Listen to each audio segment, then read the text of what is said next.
제가 특강 준비를 하면서 한 여러 가지 생각이 떠올랐는데, 일단 한국 부모님들의 수준이 정말 높다는 거. 두 번째, 아이들을 잘 키우고자, 지금도 그런 분들이 이렇게 모이시고 또 지금 줌으로도 보실 거라고 생각이 들고요. 너무 당연한 것 같지만 그렇지 않은 부모님들도 세계에 많습니다. 그런데 문제는 아이들 키우기가 너무 어려워졌다는 거죠. 몇 가지 이유가 있는데요. 첫째로는 무지한 육아 정보가 너무 넘쳐난다는 거죠. 특히 인터넷 보면은 뭐 예를 들어서 정말 아이들 수면 훈련이라는 거, 수면 교육이라는 거 많이 하죠. 이건 정말 잘못된 겁니다.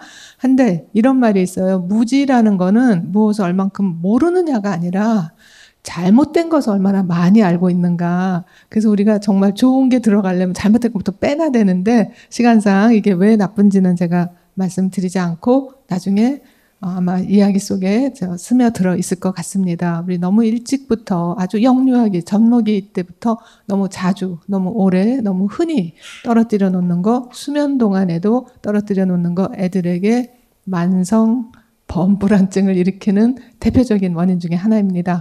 자, 두 번째 힘든 이유 중에 하나는 너무나 상반된 교육들이 넘쳐 또 난다는 거죠. 아이는 엄하게 키워야 된다. 아니야, 너그럽게 키워야 된다.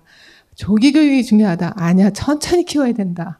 어려서부터 독립성을 키워야 된다. 아니야, 애착 육아가 중요하다. 많이 안아줘라. 뭐 이런 말들이 넘쳐나서 도대체 어느 장단에 춤을 춰야 될지. 인간에게는 기본적으로 남녀노소 모두에게 기본적으로 두 욕구가 있습니다. 아이들은 태어나면 맨 먼저 혼자서 걸어다니고 말하고 원하는 걸 찾을 수 없기 때문에 일단 잘 연결이 돼야 됩니다. 그게 애착의 욕구예요. 특히 첫 두 해에 애착이 잘 형성되는 것은 매우 중요합니다. 그러고 난 다음에는 차차 애들이 자기가 걸어다니고 밥 먹고 친구들하고 놀고 하면서 독립을 하면서 자기 자신이 되어 가야 되거든요. 이거는 지금 당장 그런 게 아니라 오랜 인류의 역사 속에서 그렇게 우리가 살아 나왔습니다. 근데 되게 애착을 제대로 해놓지 않고 독립부터 하라 하면 이게 이제 큰 정신적 문제가 되기도 하고, 반대로 애착만 하면서 독립할 시기에도 부모가 일일이 간섭하고 통제하는 거, 이 또한 엄청난 그런 문제를 야기할 수 있습니다. 문제뿐만이 아니라 불행감이 매우 크게 되겠죠. 이제 세 번째, 요즘 아이 키우기가 힘든 이유, 제가 이제 여기에 포커스를 두면서 우리가 교육 공동체가 어떤 뜻인가, 왜 중요한가를 조금 강조를 하려고 해요. 요새 그 아이들 뭐 잘 안 낳고 굉장히 숫자가 줄었다는 거는 알지만, 그러나 그 적은 아이들에게조차도 주변에 어른들이 턱없이 부족하다는 게 사실입니다. 이게 무슨 소리냐 하면, 인류학자들이 그러는데 아이 하나가 태어났을 때 이 한 아이에게 먹여주고 입혀주고 재워주고 놀아주고 가르쳐주고, 이런 것들을 두루 아이의 한 아이의 기본 욕구를 충족해 주기 위해서는 어른들이 기본적으로 몇 명이, 최소 몇 명이 필요하다고 할 것 같아요. 이거 인류학자들이 우리 인류 통해서 또 역사를 통해서 여러 문화 속에서 보니까 적어도 아이 하나에 어른 넷이 있어야지 기본적인 그런 놀아주고 먹여주고 입혀주고 가르쳐주고 하는 것이 충족이 된다고 합니다.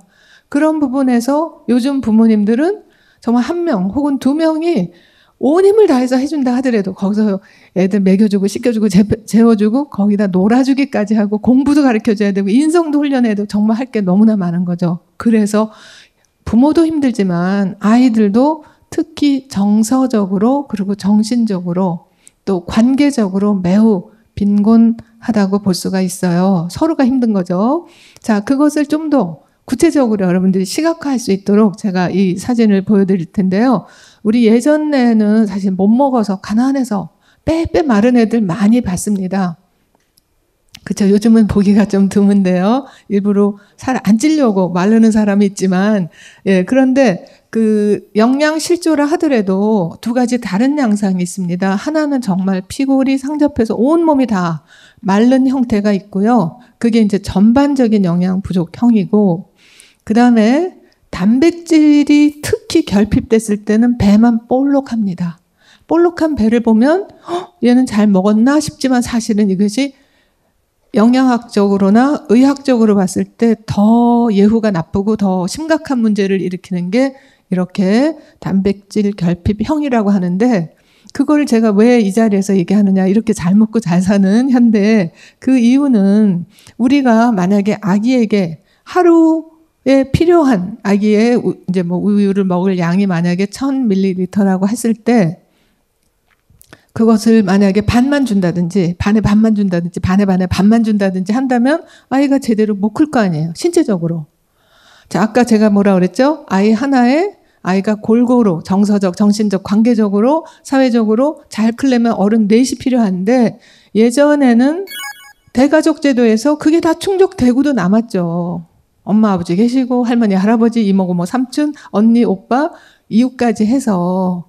그래서 그게 충족이 됐는데 이게 핵가족이 되면서 둘이서 키워봤자 아이는 반밖에 못 받는 거예요. 거기서 외벌이로 나가면 독박육아. 엄마는 4배로 힘들고 아이들은 4분의 1밖에 못 받는 거죠. 여기서 이제 맞벌이까지 가게 되니까 어린이집, 아동 돌봄이 막 생기게 됐는데, 거기서 잘해도 12개월까지, 0부터 12개월까지 어른 하나가 아이 셋을 봅니다. 정말 전심을 다해서 돌봐봐도 아이가 받는 것은 12분의 1이었잖아요. 영양으로 친다면 당연히 제대로 못 받죠. 2살부터 1살부터 2살까지는 7명인 어른 1명의 애들 7이에요. 28분의 1이에요. 그러니까 그런 식으로 본다면 우리가 아이들이 얼마나 요즘 정서적으로 빈곤한지를, 영양실조 아이들은 눈으로 볼 수 있죠. 얘네들 북한 아이들입니다. 같은 우리가 DNA를 거의 가졌는데도 못 먹으니까 이렇게 빼빼 말랐는데, 지금 우리 아이들은 관계와 정서에서 너무나 결핍됐다는 거죠. 그러니까 애들이 소외감을 느끼고 외로움을 느끼고 단절감을 느끼고, 이것이 정말 큰 문제가 되는데, 이거는 우리나라만이 아니라 전 세계적인 현상이기도 해요. 점점 더 어린 나이에 점점 더 많은 아이들이 점점 더 심각한 정신적인 문제, 우울증, 불안증, ADHD, 무슨 뭐 공황장애, 무슨 장애 등등등등을 앓고 있는데, 특히 코로나 기간 동안에 이것이 확 또 늘었습니다. 그래서 아무튼 우리가 지금 참 같이 고민을 해야 되고 문제도 같이 풀어야 된다는 거죠. 혼자서 할 수 있는 게 아니에요. 그거를 저는 강조하고 싶어요. 그래서 교육 공동체가 필요한 거죠. 그러면 이제 두 번째, 이제 그런 거와 상관없다 하더라도, 우리는 막 집에 할머니, 할아버지, 이모, 고모, 삼촌, 사촌 막 다 있어. 그런다 하더라도 이제는 또 시대가 바뀌어졌거든요. 그래서 AI 시대, 인공지능 시대 때 우리가 애들에게 무엇을 중점적으로 키워줘야 되는가, 거기에 대해서 잠깐 말씀을 드릴게요. 혹시 유발 하라리 교수 잘 들어보셨을 거예요. 굉장히 유명한 저술가이자 학자이자 역사학자이자 미래학자이기도 하는데, 이분이 뭐라 그러냐 하면, 이제 인공시대는 이미 다가왔고, 수학, 뭐 미분적분, 인공지능을 능가할 수가 없는 거죠. 우리가 아무리 잘한다 하더라도. 그리고 애들 공부 잘한다 했을 때 보통 부모님들이 조금 그래도 기대를 해볼 만하다면 의대, 법대 뭐 이런 데 생각하는데, 이 또한 변호사건, 의사건, 인공지능이 아주 빠른 속도로 대처하고 있습니다. 변호사는 능력이 빅데이터를 가지고 판결을 많이 알아가지고 정확한 판결하는 건데, 인간이 아무리 법문을 딸딸 외워도 인공지능 변호사의 그 빅데이터는 따라가지를 못하죠. 근데 미국에서는 그 서비스가 많아요. 우리 이러는 문제 있어요. 인터넷에서 몇 번 주고받고 하면은 아주 빠른 시간에 매우 저렴한 비용으로 승소율이 아주 높은 걸로 답을 딱 주는데, 뭐 굳이 뭐 강남 무슨 뭐 백스코 무슨 뭐 여기 해운대 구구 이런 데 찾아갈 필요가 없게 되는 거죠. 의사도 마찬가지입니다. 닥터 왓슨이라고 하는 인공지능 의사들은요, 보통 인간 의사를 키우려면 최소한 본인도 부모님도 선생님도 그냥 한 20, 30년을 정말 20년 이상 진짜 노력을 해서 의사 하나 될까 말까 하는데, 그래도 의사로서 살아갈 수 있는, 생활할 수 있는 거는 한 40년? 그 정도죠. 그런데 이 닥터 왓슨이라는 인공지능 의사는 일단 늙지를 않습니다. 죽지도 않아요. 프로그램만 바꾸면 무한 독재 계속 변신할 수가 있습니다. 값도 저렴하고 원격 진료도 할 수 있고 오진율도 낮고 대세가 그렇게 된다는 거죠. 그렇다면 아마 여러분들 중에서 우리 애는 원래 이런 거 취미 적성 없어요. 우리 애는 방송계 미디어 쪽을 생각해요 하는데 미디어도 안전할까요? 아닙니다. 넘어가는 이번에는 자 여러분들 여기서 누가 진짜 김주아 아나운서고 누가 AI 앵커일까요? 가끔씩 뉴스 보면 지금부터는 김주아 앵커 AI 앵커가 뉴스를 전해드리겠습니다 하는데 저도 정말 모르겠어요. 그런데 문제는 뭐냐 하면 이렇게 저한테 상담 오는 분들 중에서도 아나운서 되겠다는 사람들 많은데요. 뭐 공부 다 하고 학원 다니고 뭐 성형하고 이래가지고 아나운서 그 선발 그거 하러 가면 보통 2000대 1 내지 2500대 1이래요. 그런데 이렇게 김주아 AI 앵커가 모방하는데 불과 10시간 이내로 딥 러닝 해갖고 바로 다 하는 거예요. 그리고 이 사람은 아프지도 않고 결근도 안 하고 새벽 밤에도 오고 자 그렇게 되고 있습니다. 자 이런 상황에서 우리가 애들에게 그럼 뭘 가르쳐줘야 되느냐 이게 바로 이제 유발 하라리 교수가 말을 제시하는 거죠. 미래 직업도 달라지고 그러니까 거기에 따른 직업을 준비하기 위한 교육의 내용과 방식이 달라져야 될 거다. 거기엔 동의하시죠? 그렇다면 무엇이 어떻게 달라져야 되는가?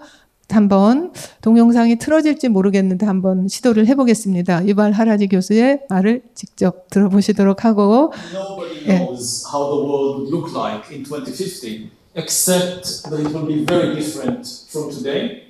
So the most important things to emphasize in education are things like emotional intelligence and mental stability, because the one thing that they will need for sure is the ability to reinvent themselves repeatedly throughout their life.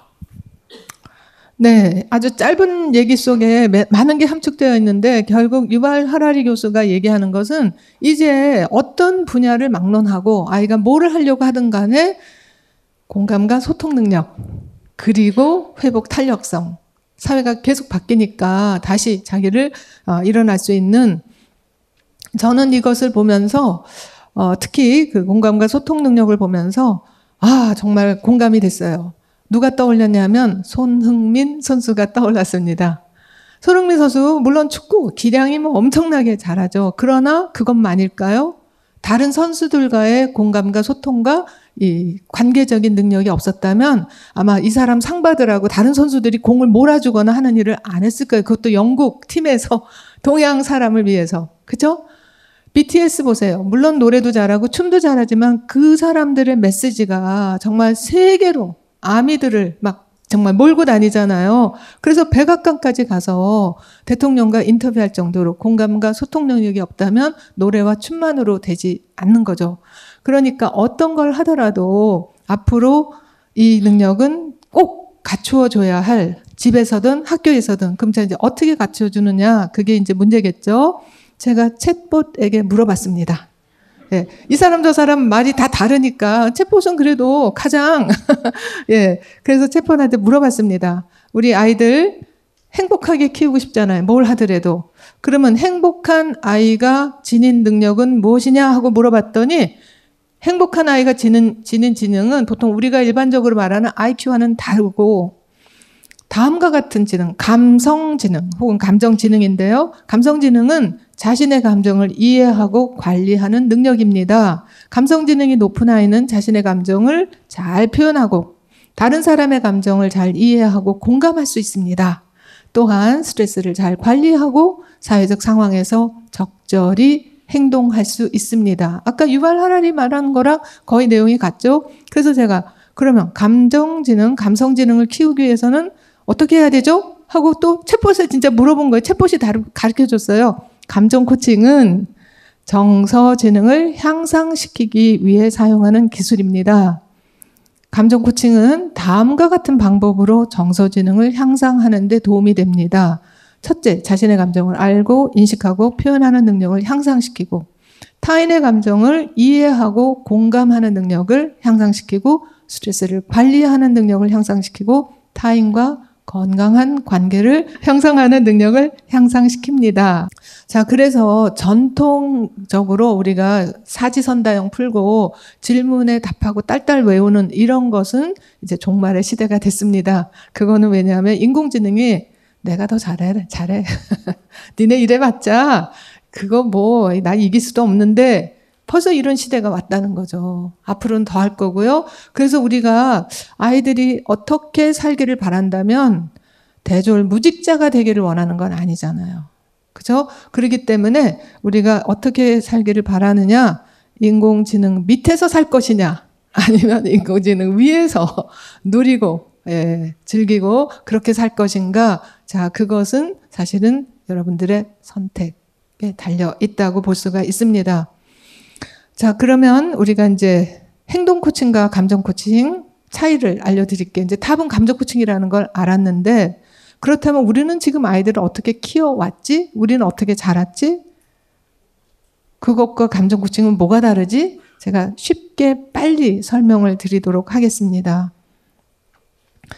그 사례로 말씀을 드리면 좀 더 쉬울 것 같아요. 7살 서준이가 이제 막 떼를 쓰고 갑자기 소리를 와 지르고 막 이러니까 어머니께서 생각하는 의자 가서 앉아 이렇게 얘기를 했습니다. 그랬더니 서준이는 더 엉엉 울면서 막 그래도 엄마가 쳐다보지 않으니까 막 발로 벽을 차고 물건을 던지기까지 합니다. 그럴 때마다 엄마는 10점 추가, 10점 추가, 10점 추가 하니까 아이는 이제 더 화가 났겠죠. 그래도 엄마는 마음을 다잡고 내가 여기서 이때 지면 안 되지. 그러면서 아이의 심수를 못 본 척 하면서 할 일을 막 했습니다. 그랬더니 애가 이제 막 자기가 아무리 화가 나도 엄마가 쳐다도 안 보고 점수 벌점만 올라가니까 화를 막 내면서 자기 방으로 확 뛰어가면서 욕을 했어요, 엄마한테. 요새 애들이 부모님한테 욕하는 애도 엄청 많아요.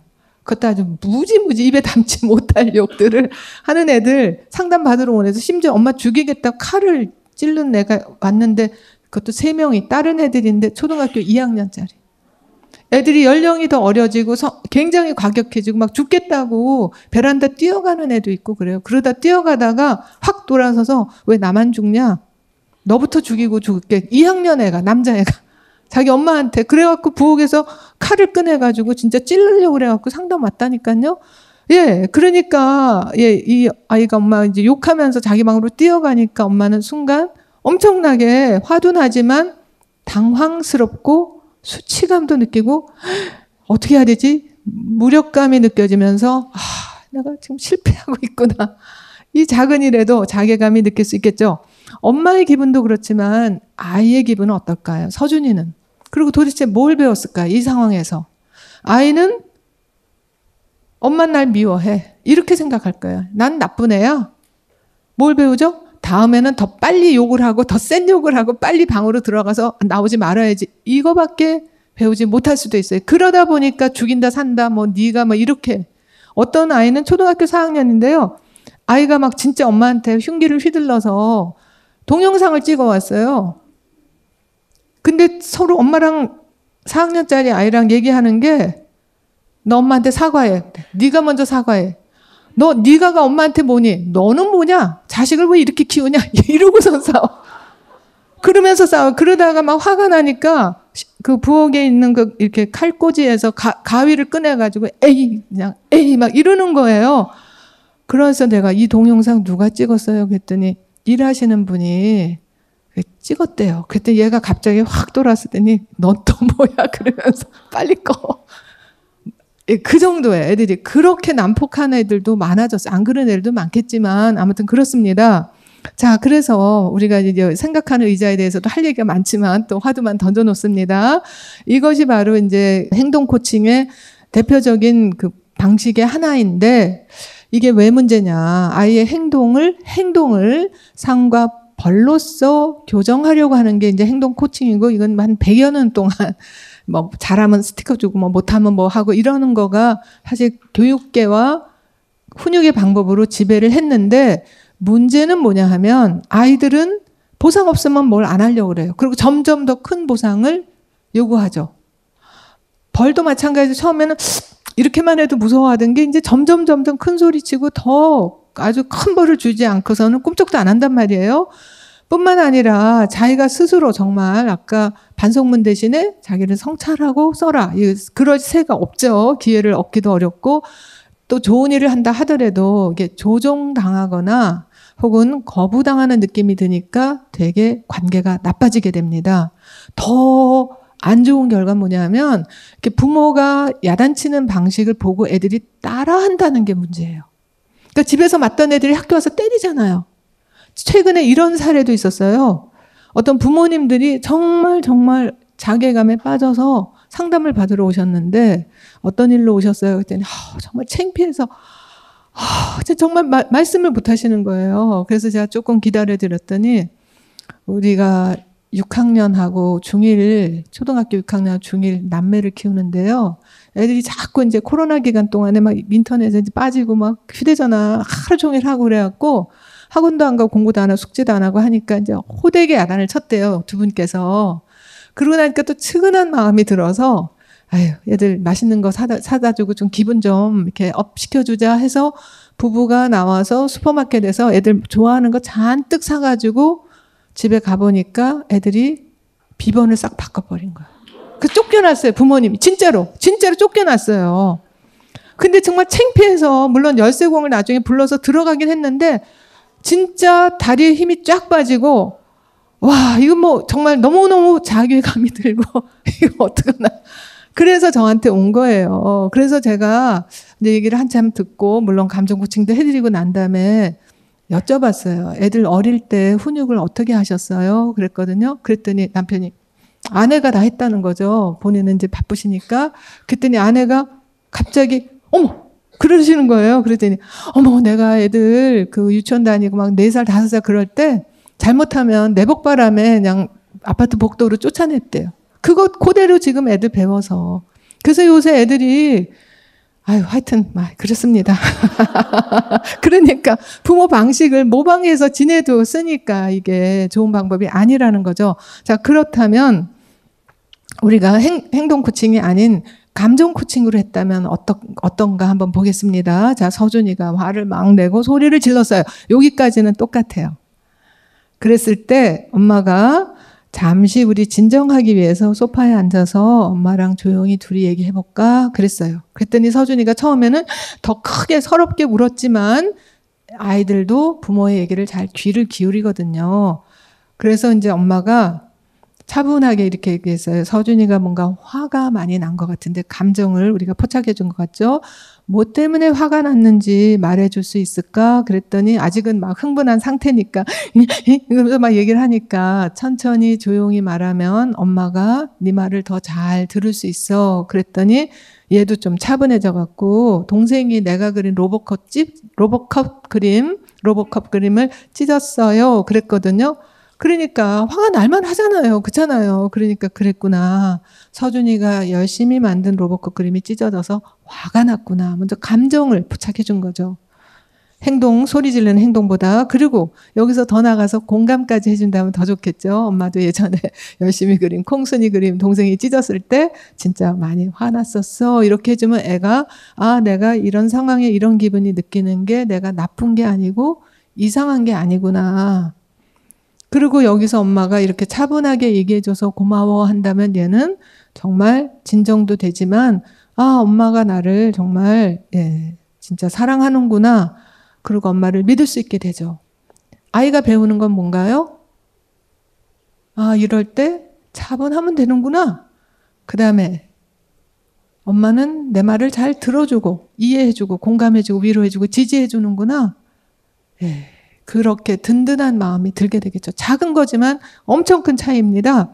그래서 감정 코칭이라는 것은 아이와 소통하는 방식이고 아이가 경험하는 다양한 감정들이 왜 그런 게 생기는지 그럴 때 어떻게 다뤄야 되는지 이런 것들을 배우는 거라는 거죠. 이게 바로 정서진음의 핵심이기도 하고 그리고 어른이 차분하게 좀 조용히 얘기해 줄까? 엄마가 얘기 듣고 싶은데 어땠어? 하는 걸 보면서 보고 배울 수가 있는 거죠.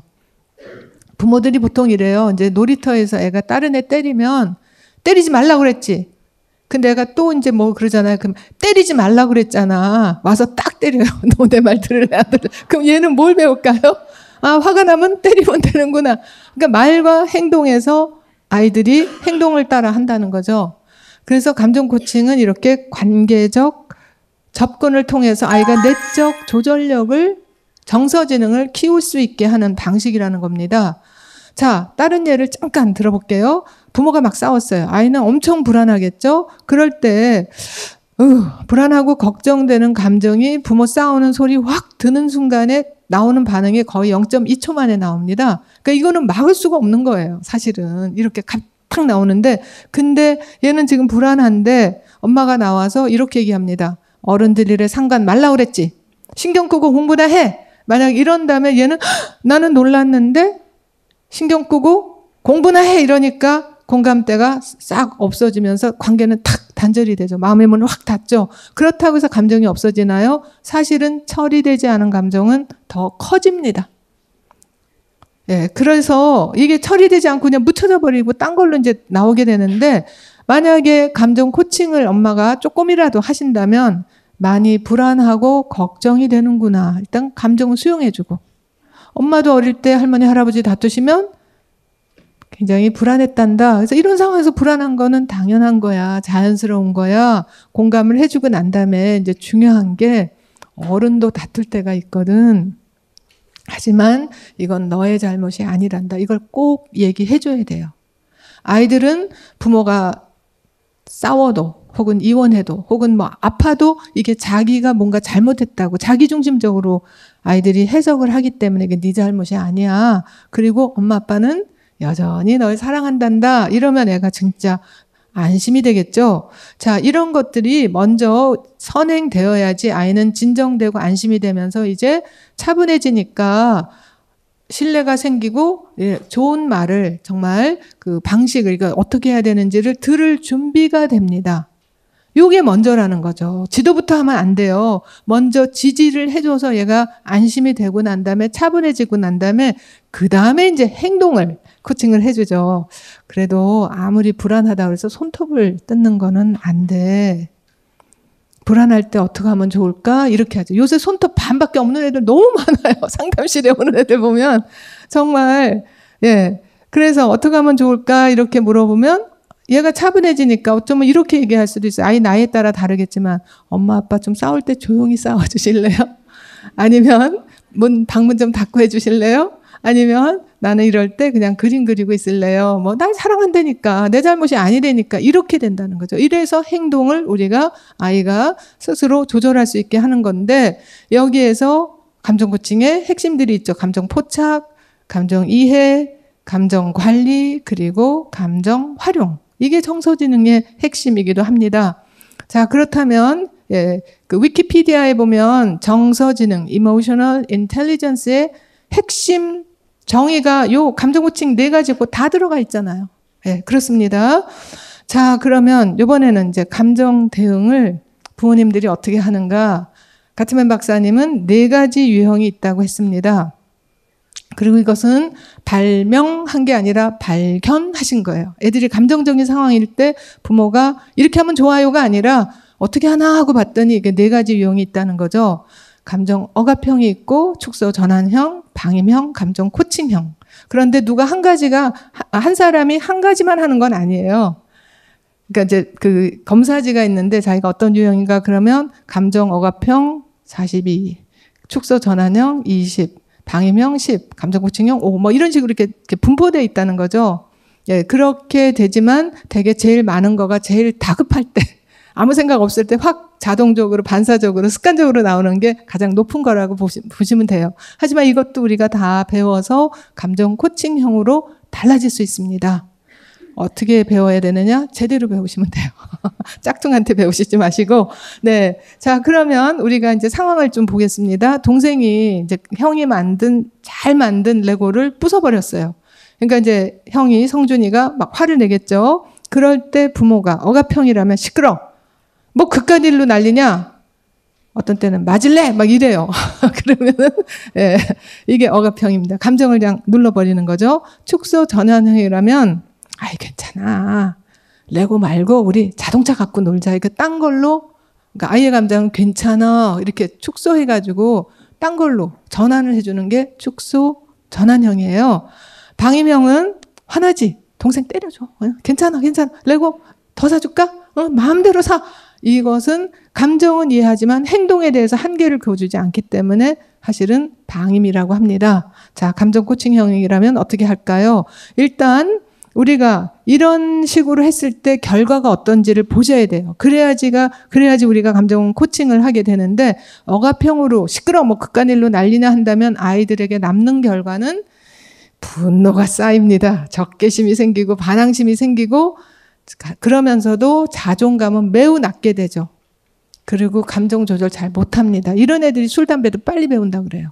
이게 연구 결과예요. 충동 조절 못하니까.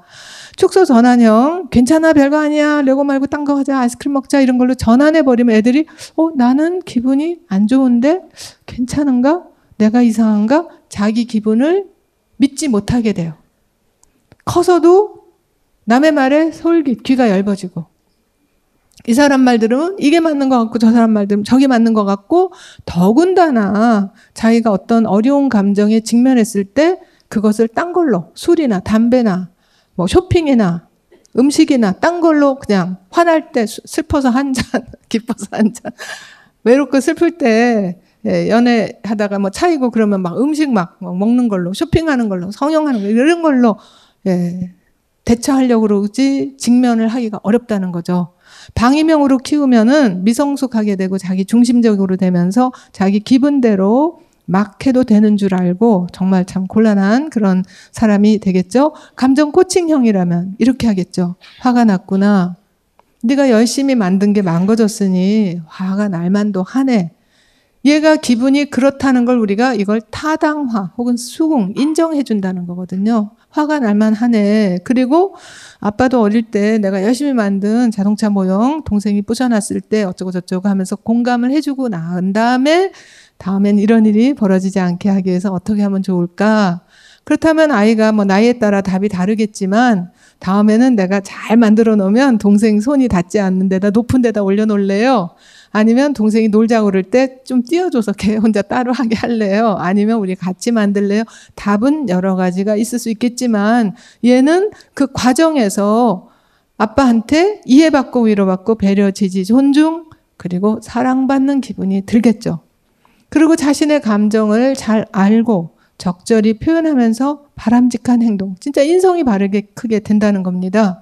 자, 정말 30여 년 동안 한 이렇게 4살, 5살 때 감정 코칭 해준 애와 다른 사회 경제 조건이 다 같지만 다른 형으로 억압형, 방임형, 축소 전환형으로 키운 애와 추적 연구를 해봤더니 결과가 확연하게 나타나더라는 거죠. 초중고 나오고 초중고 다니고 대학 사회인 됐을 때까지도 아이들이 IQ, 집중력도 높고 학습 능력도 높고 문제 해결력도 높고, 뿐만 아니라 EQ라고 하는 정서지능, 자신의 감정 잘 조절하고 타인의 감정 잘 이해하고 또래 관계가 좋고, 거기다 놀라운 게 감정 코칭으로 자란 아이들은 질병에도 잘 안 걸리더라는 거예요.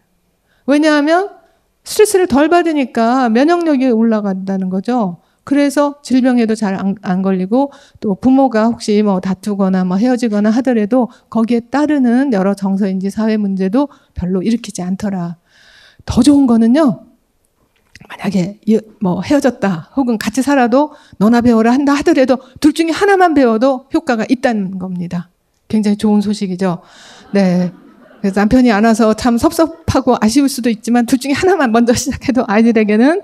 자, 근데 여기서 이제 정말 중요한 거가, 그 부모가 이렇게 잘하려고 그래도 내 감정이 욱하고 치솟아 오를 때가 있거든요. 그 이제 초감정이라고 하는데 그건 좀 어려운 개념이라서 넘어가는데, 아무리 그렇다 하더라도 일단은 어른이 먼저 차분해야 됩니다. 그게 안 되면 아까 같이 애들이 배우고 따라한다 그랬잖아요. 어떻게 차분하느냐?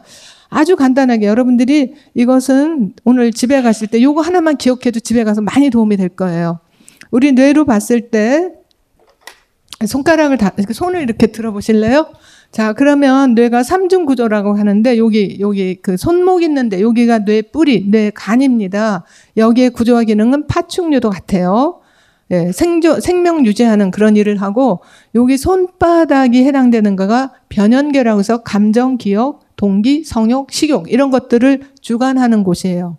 그리고 요 위가 손가락이 이제 전두엽이라고 그래가지고 이성 논리 합리 좀 더 이제 좀 차분하게 생각할 수 있는 그런 부분이 이렇게 3단계로 되어 있는데 요 엄지가 편도체라고 생각해 보세요. 편도체는 공포, 고통, 놀람, 뭐 흥분 이런 것을 이제 감지하는 그 편도체인데 제일 좋은 형태는 이렇게 손이 오므러져서 전두엽과 변연계와 뇌관이 잘 조화롭게 연결하는 거. 이게 이성 논리 합리가 잘 또 감정과 생각과 이것이 잘 조화롭게 되는 지혜롭고 현명한 방식으로 생활할 때의 모습입니다. 그런데 아이들은 일단 전두엽도 미성숙하지만 조금 어른도 마찬가지예요. 이렇게 편도체가 자극이 돼 뭔가 확 공포를 느끼거나 뭔가 놀라거나 화가 나거나 이렇게 딱 편도체가 자극이 되면 진짜 전두엽이 소위 말하는 뚜껑이 열리는 상태가 돼버려요. 그러면 혈류가 아래로 내려가겠죠. 뇌관으로 가면서 싸우거나 도망가는 파충류 반응이 나오게 됩니다. 어른도 마찬가지. 남자들이 여기에 좀 취약해요. 어쨌든 그것도 이제 다 원인이 있지만 뭐 남자가 잘못됐다는 게 아니라 그렇게 생존해 와서 그런데요. 아무튼 그래서 우리가 아이들한테 얘기할 때는 더욱더 이렇게 차분한 상태로 부모부터 어른부터 교사부터 차분하게 해야지 이것을 만약에 자극을 시켜서 야 그리고 야단치고 저기 가 뭐 이런 식으로 사실 애들이 교실에서 저렇게 애들이 다 보는 앞에서 가서 앉아 그러면 애는 단절감도 느끼고 소외감도 느끼고 수치감이 말할 수가 없죠. 그리고 선생님 날 미워해. 애들도 자기를 또 함부로 보고 막대하니까. 이거는 사실은 더 좋은 방법들이 있으니까 제가 더 좋은 방법 여기서 제시해 드릴까요? 나중에 시간 없을 것 같아요. 더 좋은 방법은요. 저희는 아주 오래전부터 옛날에 우리 학교 다닐 때 양호교사 있었잖아요. 양호교사를 조금 더 훈련을 해서 아니면 누가 한 분을 해서 감정 양호교사를 학교에다 한 명만 놓으시면 교실에서 애들이 난리를 칠 때 사실 선생님이 걔하고 감정고책 할 새가 없어요. 다른 애들이 다 있고 교실을 이끌어 가야 되길 때 그때 선생님하고 양호교 선생님이 와서 얘를 데리고 가서 감정적으로 조금 안정시켜주고 얘기를 상황을 듣고 그럼 한 15분 20분 만에 애가 진정이 돼서 치료를 받고 마치 운동장에서 놀다가 다치면 뭐 반창고도 붙이고 뭐 항생제도 바르고 하는 것처럼 머리 아픈 가서 좀 누워있다 오는 것처럼 그렇게 진정하고 오면 됩니다. 그리고 그렇게 시행해서 정말 성과를 본 학교도 있어요. 제가 모범 학교를 하나 만들어 놨던 적이 있습니다. 그것도 제일 열악한 학교에서. 그렇기 때문에 저는 새로 이거를 교사들한테 다 가르치는 것도 물론 좋지만 힘들잖아요. 선생님들도 힘들고 부모도. 그러면 일단 학교에서 그런 양호교사가 만약에 안 되면 뭐 교장 선생님이나 교감 선생님 누가 감정코칭 조금만 배우시면 그렇게 따두겨주면 아이들이 정서지능이 크고 이것을 지금 영국에서는 실행을 하고 있어요. 그래갖고 너무나 성공을 많이 애들 처벌하는 수, 아이들 정학하는 수, 뭐 애들 퇴학시키는 수가 확 줄었고 아이들 사이에 엄청나게 정서지능이 발달하니까 더 건강하고 행복하고 그런 사례들이 있어요. 코스타리카도 이런 방법은 조금 다른 방법인데 연결 실천이라는 거를 초중고에서 의무 교육으로 커리큘럼에 들어가 있습니다. 아이들끼리 서로 공감하는 거, 소통하는 거, 갈등이 있을 때 평화롭게 해결하는 거. 되게 간단해요. 원리만 알면. 그거를 가르쳐주는 것이 구구단 가르쳐주고 우리 살면서 미적분 얼마큼 많이 풉니까? 하지만 갈등은 매일 있잖아요. 그런 거가 저는 해결책이 있다고 보고요. 자, 이제 그러면 이제 결론적으로 조금 가야 되는데 여기가 좀 많고 중요할 거예요. 여기 양이 많습니다. 빨리빨리 할게요. 행복한 공동 육아체를 우리가 공동체를 만들기 위해서는 사실은 우리가 악순환에 빠지지 않고 선순환으로 만드는 걸 선택해야 되는데 감정 코칭을 하게 되면 그 코치의 시각은 관계를 소중히 여기고 행복한 선순환을 이룹니다. 자, 아까 제가 맨 처음에 말했던 사회적 틀이 예전에 구시대에는 대가족 하면서 아이의 생존과 성장에 매우 유리하고 풍요로운 환경이었죠. 그것이 이제 산업화되면서 막 도시화, 핵가족화 막 이렇게 되면서 경제는 발전해서 잘 먹고 잘 사는데 아이의 입장에서는 매우 불리하고 그쵸? 초라하고 외롭고 위태로운 환경으로 됩니다. 이게 이제 더 나아가서 최근에는 아예 탈가족 하잖아요. 결혼도 안 하고 애도 안 낳고 뭐 이제 그러잖아요. 혼술, 혼밥. 아이가 애초부터 이제 낳지 말자. 저출산, 이거 다 현상으로 벌어지고 있는 거예요, 이게. 자, 그러면 우리가 어떻게 해야 되느냐. 지금은 아이들은 이렇게 연결할 데가 없으니까 가상세계에서 지금 돌아다닙니다. 근데 이것이 사실은 참 위험하기도 해요. 그쵸? 예. 그리고 아이들은 계속해서 소외감, 외로움, 예, 이런 것이 아이들의 정신 건강에 그대로 지표로 나오거든요. 자, 그러면 우리가 무슨 답을 해야 되느냐? 여기에 우리가 힌트를 얻을 수가 있어요. 이 숫자가 뭘까요? 0.98, 2.1, 33.6, 26.9, 2750. 자, 이거 우리나라 지금 벌어지고 있는 현상입니다. 한국이 매해 경신하고 있는 세계 신기록. 이거 지금 0.98도 더 낮아졌어요. 네, 이거 올해 더 낮아졌어요. 출산율입니다. 자녀를 안 낳으려고 합니다. 못 낳는 건지도 몰라요. 이혼율, 가정 해체도 커지고, 그 다음에 초혼 연령도 점점 높아지면서 결혼을 기피하고 있죠. 26.9는 뭐냐? 자살률이. OECD 국가 중에서 청소년 자살률, 예, 제일 높고, 삶도 포기하고, 2750년 이대로 가면 우리나라 없어지게 됩니다. 참 슬픈 그런 통계죠. 자, 이걸 어떻게 해야 되겠느냐? 이 신기록들의 공통점은 결국은 뭐냐 하면 단절이에요. 단절이에요. 그래서 답은 어디서 찾아야 되느냐? 연결해서 찾아야 됩니다. 연결을 하려면 물론 공감, 소통하고, 예, 갈등을 우리가 평화롭게 하는 걸 배워야 되겠죠. 지금은 각자 도생하잖아요. 집에서도 각자 너는 라면 먹고 너는 뭐 시켜 먹고 이러잖아요. 학교에서도 마찬가지고 이게 다 단절로 가고 불행으로 가고 죽음으로 가고 국가가 망가지는 길로 가는 망조로 가는 길이 단절이고 답은 뭐냐? 연결로 가야 된다는 거죠. 그래야지 같이 성장하고 기쁘고 보람되고 행복하고 그렇게 되기 때문에 관계를 경시할 것이냐 아니면 관계를 중시할 것이냐 개인의 선택이기도 하고 그 회사의 선택이고 시의 선택이고 공동체의 선택, 국가의 선택이기도 합니다. 자, 출산의 단점만을 너무 부각해서 뭐 헬류가 막 그런 얘기 들으면 가슴이 찢어져요, 정말. 예.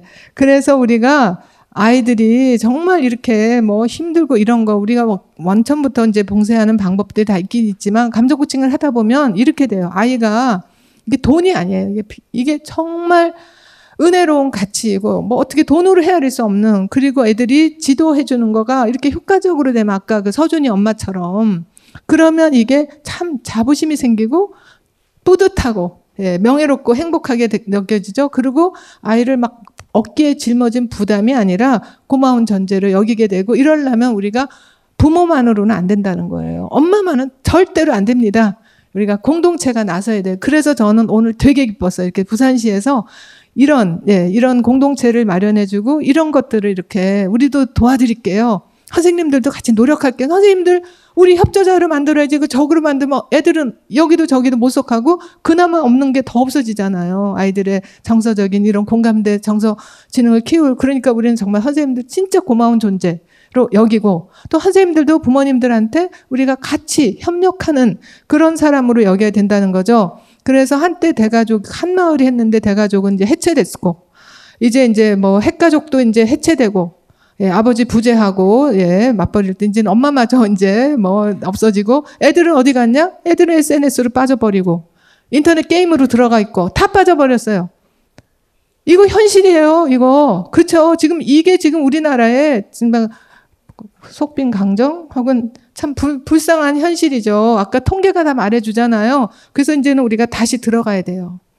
부모도, 교사도, 또 국가도, 예, 뭐 그 어떤 기업도 다 같이. 그래서 저희가 강조하는 것은 뭐냐 하면 불행은 망가진 관계 속에서 서로 스트레스 주고받으니까 우리가 이제 행복한 관계 속에서 다시 예, 선순환을 만드는데 모토를 기억해 보세요. 아이들은 결코 절대로 혼자서 저절로 성장하지 못하기 때문에 우리가 함께 예, 키워줘야 되고 그렇게 과학적으로 검증된 방식이 감정 코칭이고 그래서 아이들을 행복하고 성공하기 위해서 선물 사서 막 비싼 장난감 사주고 비싼 유모차 사고 이러지 마시고 여러분 스스로가 선물로 살아가세요. 좋죠? 예, 감정 코칭해주는 부모님으로 교사로 살아간다면 아이들에게 정말 큰 선물이 될 겁니다. 예, 감사합니다.